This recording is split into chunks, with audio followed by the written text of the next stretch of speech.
Hello judges, my name's Sahni, and this past summer I worked at Case Western Reserve University with my PI Dr. Metin Carolyn, Sophia Bailhaus, and Lucia Yuan at the Carolyn Lab. Specifically, the project that we worked on was synthesizing and designing fluorescent ophthalmic viscosurgical devices, also known as OVDs, for cataract surgery. Now, before I start, I just want to say that all the graphs and schematics found on this poster are also in the quad chart, so if you would like to take a closer look at anything on this poster, it can be found there. Now, before we begin talking about my project in specific, it's important to know that cataracts are the single leading cause of blindness in the world today. Cataracts occur when lens proteins in the eye aggregate and collect, blocking light from entering the eye and therefore blocking vision or impeding it. Thankfully, there is a surgery to remove cataracts known as cataract surgery. Cataract surgery has three main steps. First, an incision is placed in the eye. Second, the cataract is removed through phacoemulsification techniques like vibrations or sound waves. Third, an IOL or intraocular lens replaces the cataract in the eye and gives the patient the opportunity to see again. Importantly, there's an intermediate step in between these steps, which is the addition and removal of OVDs, or like I said, ophthalmic viscosurgical devices, which are viscoelastic polymers that have two main jobs in cataract surgery. The first is to protect important parts of the eye that are essential for vision, such as the corneal endothelium, and the second is to maintain space and depth in the eye and make sure that surgeons have room to work. OVDs today are very good, however, they have one major flaw. OVDs today are clear and colorless, which means that when surgeons go to remove them from the eye post-surgery, as they must, it's very difficult for them to see the OVDs in the eye, and therefore it's difficult for them to know that they've removed all the OVDs. This can end up catastrophic, as OVDs that are retained in the eye end up increasing IOP, or intraocular pressure, and can lead to post-operative complications down the line, usually resulting in vision loss or impeded vision later. To solve this, we attempted to design and synthesize fluorescent viscoelastic polymers to serve as OVDs.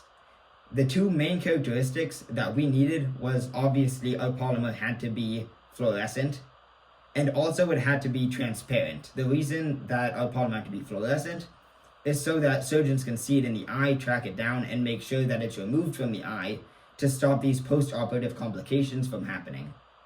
The second part about it being transparent is needed so that surgeons can see through the polymer so they can see the surgery and what they're actually doing. Then, we can move on to our methods. First, we start with our monomer, Awegma. We landed on Awegma through a variety of techniques, much of them being rheological properties that we tested through variometers, GPCs, and a variety of other equipment that we used to test our monomer. We landed on Awegma because that was the best monomer for this process in specific. So we start with our Awegma, and it undergoes raft polymerization, meaning that it is combined with CTA or chain transfer agent, free radical initiator, and toluene, which is our solvent. We then sparge and purge our solution and our flask, and we let the reaction run. In the morning, we end the reaction, and we end up with a polymer, which we call Powegma, which is polymerized Awegma. Then, once we have our polymer, it undergoes end group removal. What that means is that we put our Powegma, and we combine it with ACVA, and the ACVA takes this SSS end group off of our polymer, and it attaches to the ACVA. Then, because our end group has been removed, we can move on to end group functionalization, which we do with fluorescein. What we essentially do there is we have fluorescein and we have our polymer with its end group removed, and we put in a flask with EDC and DMAP, and we cool it. The EDC and DMAP, along with our solvent, are used to help combine and create an ester bond between the fluorescein dye, which we take the hydroxyl group of, and the polymer, which we take the carboxyl group of. And we bind those two together, which forms an ester bond, and then therefore we end up with our polymer with its end group functionalized with fluorescein dye. So now we have a final polymer with fluorescein dye attached to it. Now we need to test all the properties of the polymer to make sure it's suitable as an OVD. The first thing we have to do is test whether polymerization and our method was actually successful.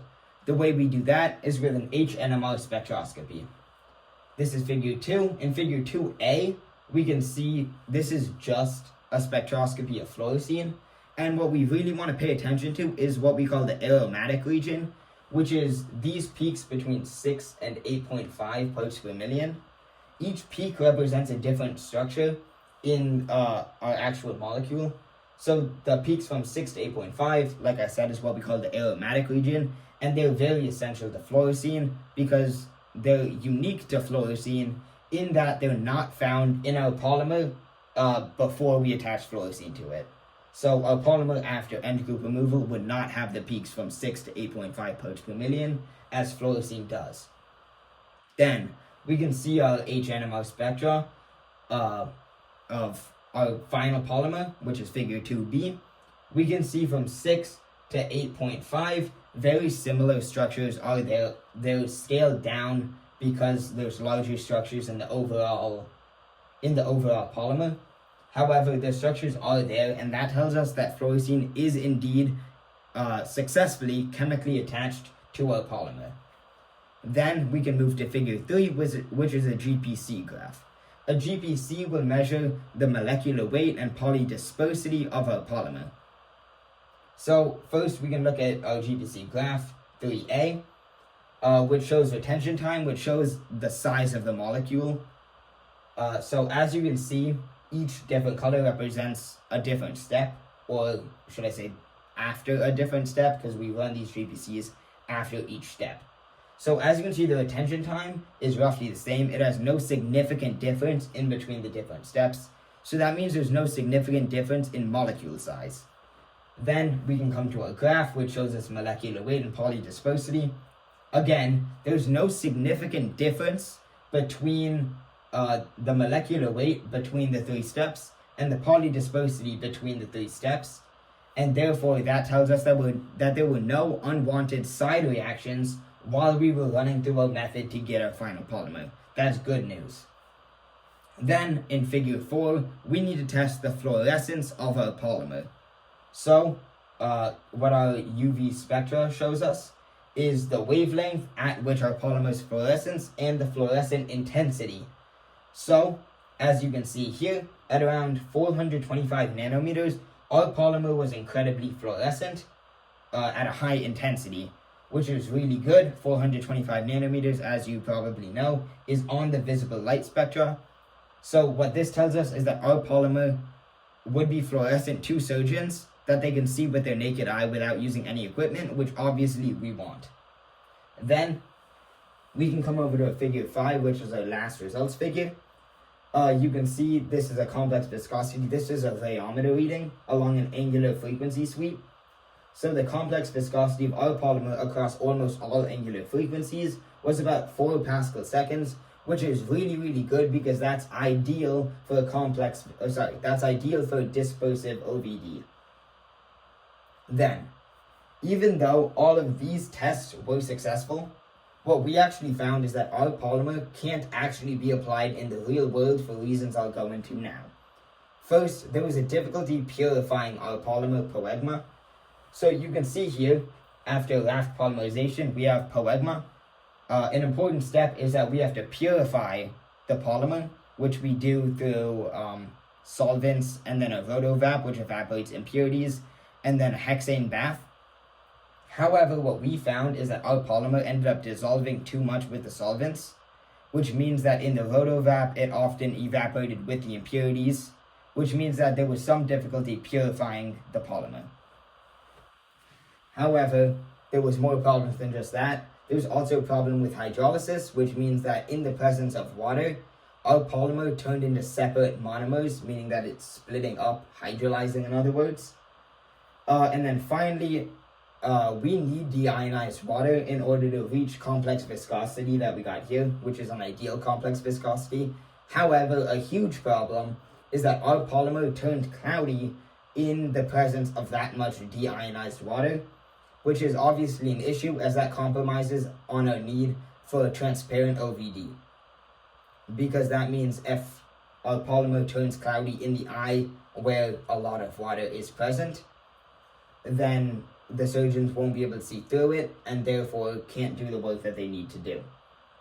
However, even though this polymer itself was not completely ideal and cannot be actually applied into real-world applications, the fact that it had so many successes from a successful polymerization, no side reactions, intense fluorescence on the visible light spectra, and an ideal complex viscosity for a dispersive OVD, it shows that synthetic fluorescent viscoelastic polymers are ideal and can be used in future ocular application, especially with cataract surgery as OVDs.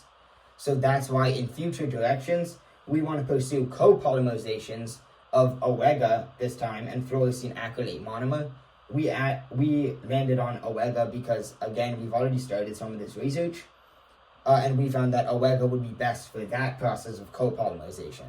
So what a copolymerization means is that in this step of raft polymerization, we take Awega, which is one monomer, and fluorescein acrylate, which is a fluorescent monomer as well, and we polymerize them together in raft polymerization, so you can skip these two final steps and just have the polymer after one step. And then additionally, we want to pursue photo-initiated raft polymerizations to synthesize ultra-high molecular weight polymers for more research applications so we can find out all that polymers can do. So again, thank you so much to my PI, Dr. Metin Carolyn, and the Carolyn Lab, as well as Case Western Reserve University. And special thanks to Sophia Bellhaus and Lucia Yuan, who were my mentors on this project and helped me figure everything out, learn everything I needed to learn. And again, one final reminder, if you want a closer look at any one of these diagrams, you can find it on my quad chart. Thank you for listening.